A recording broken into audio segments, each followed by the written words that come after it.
কলকাতা সহ দক্ষিণবঙ্গে প্রবল ঝড় বৃষ্টির তাণ্ডবে মৃত মোট 5। ব্যারাকপুরে ঝড়ে মৃত 2। পূর্ব মেদিনীপুরের পাঁশকুড়ায় বিদ্যুতের খুঁটি পড়ে মৃত্যু হলো 1 জনের। উলুবেড়িয়া ও বাগনানে মৃত্যু হলো 2 জনের। 2 মেদিনীপুর পূর্ব বর্ধমানে ব্যাপক ঝড় বৃষ্টিতে লন্ডভন্ড গোটা কলকাতা। ধর্মতলা এবং সল্টলেকে ব্যাপক বৃষ্টি। ভিক্টোরিয়ায় গাড়ির ওপর ভেঙে পড়ল গাছ।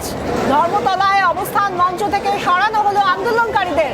প্রবল ঝড়ে গিয়ে আন্দোলনের মঞ্চ ভেঙে পড়ার আশঙ্কায় সরানো হলো আন্দোলনকারীদের। প্রবল ঝড়ে এদিকে শিয়ালদা মেন এবং দক্ষিণ শাখায় ট্রেন চলাচল বন্ধ।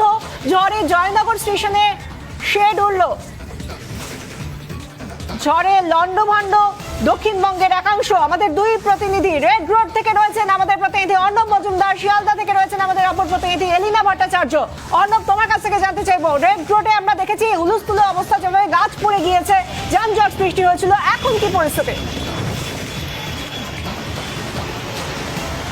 দেখো, এখন রেড রোড কিন্তু এই মুহূর্তে স্বাভাবিক, কিন্তু এই মুহূর্তে আমরা ঠিক যে জায়গাটায় দাঁড়িয়ে আছি, আমরা পিডাব্লিউডির যে টেন্ট রয়েছে ময়দানে জানো বিশাখা, ঠিক সেই জায়গাটায় কিন্তু দাঁড়িয়ে রয়েছে এবং তার সামনের চিত্রটা দেখাতে বলবো। কিছুক্ষণ আগেই কর্পোরেশনের কর্মীরা আসেন, এসে কিন্তু এই যে বড় ডালটি দেখছো, এই ডালটি কিন্তু ভেঙে পড়েছিল এবং সেই ডালটিকে কিন্তু সরানো হয়েছে রাস্তার উপর থেকে এবং সেখানে কিন্তু রাস্তার চলাচল যেটা রয়েছে সেটাকে স্বাভাবিক করা হয়েছে। কলকাতা পুলিশ নাকার জন্য কিন্তু এই যে একবারে যে মোড়ের মাথা রয়েছে সেখানে যে বিভিন্ন ব্যারিকেডগুলো রাখে, সেই ব্যারিকেডগুলো ঠিক এইরকমভাবে উল্টে পড়ে রয়েছে এবং ঠিক উল্টো দিকে রেড রোডের ঠিক পাশের যে রোডটি রয়েছে সেখানে কিন্তু ঠিক উল্টো দিকে দেখতেই পাচ্ছ যে ট্রাম লাইন রয়েছে, যেই ট্রাম লাইনটা মূলত ধর্মতলা থেকে খিদিরপুরের দিকে যায়, সেই ট্রাম লাইন কিন্তু বন্ধ। তার কারণ সেই ট্রাম লাইনের উপর একাধিক জায়গায়, এখানে দেখতে পাচ্ছ একটি গাছ পড়ে রয়েছে, ঠিক তার থেকে সামনে আরেকটু যদি দেখতেই পাচ্ছ যে এখানে প্রথম যে গাছটি, সেই গাছটি কিন্তু ভেঙে পড়ে রয়েছে।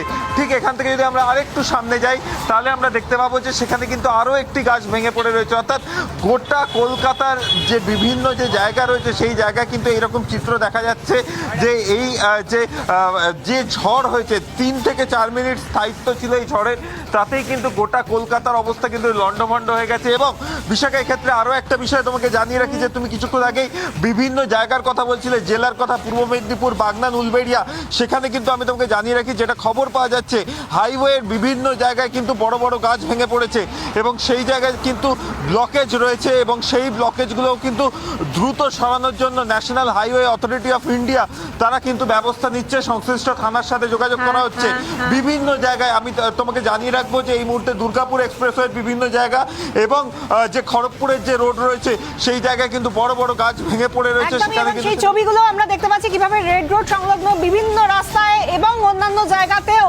যেভাবে গাছ উপড়ে গিয়েছে এবং আমরা দেখেছি যে গাড়ির উপরে কিভাবে গাছ ভেঙে পড়েছে, সেই ছবিটাও আমরা দেখেছি। অর্ণব, সঙ্গে থাকো। অন্যদিকে ট্রেন চলাচলেও ব্যাপক প্রভাব পড়েছে এই ঝড়ে। আমরা কথা বলবো, আমাদের সঙ্গে সরাসরি শিয়ালদা স্টেশন থেকে রয়েছেন আমাদের প্রতিনিধি এলিনা ভট্টাচার্য। এলিনা, শিয়ালদায় ট্রেন চলাচলের কি পরিস্থিতি, কি আপডেট?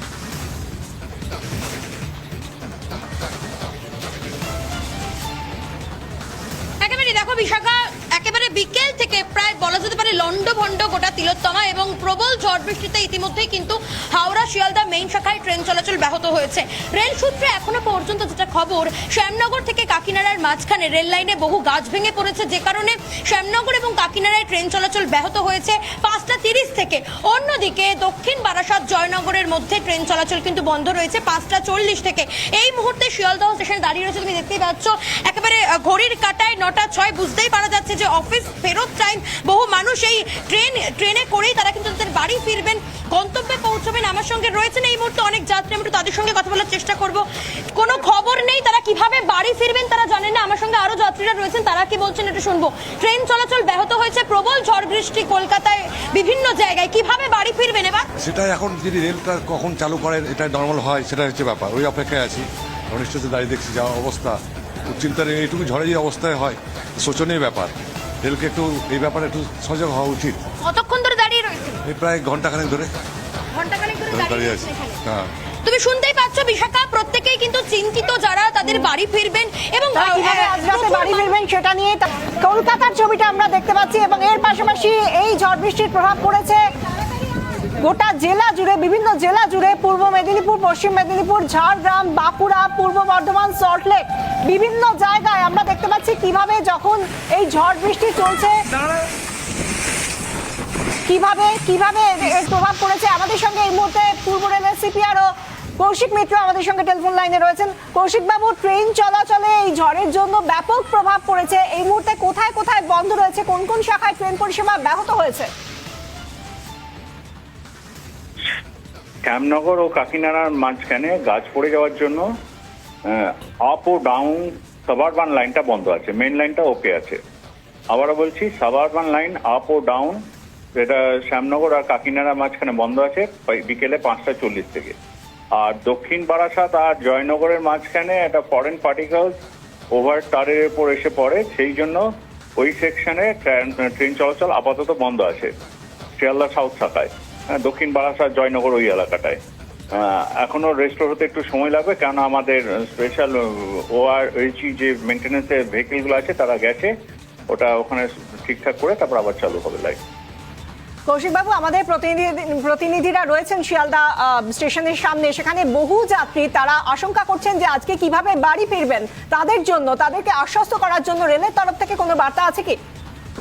হ্যাঁ, আমরা শিয়ালদা এই যে আপনি যে শাখাটার কথা বলছেন কাকিনাড়া শ্যামনগর শাখায়, ওখানে আমরা মেন লাইন দিয়ে ট্রেন চালাচ্ছি, কিন্তু সাবারবান সেকশনটাকে যত তাড়াতাড়ি সম্ভব আমরা রেস্টোর করার চেষ্টা করছি। আর এইটা বললাম একটু দেরি হবে, দক্ষিণ বারাসাত বা জয়নগরের যে লাইনটা আছে একটু দেরি হচ্ছে। আমরা সেই জন্য আপনাদের মাধ্যমে যাত্রীদের কাছে ক্ষমা প্রার্থী যে যত তাড়াতাড়ি সম্ভব আমরা চেষ্টা করছি লাইনটা রেস্টোর করা। ধন্যবাদ কৌশিক বাবু। কথা বলছিলাম পূর্ব রেলের মুখ্য জনসংযোগ আধিকারিক কৌশিক মিত্রর সঙ্গে।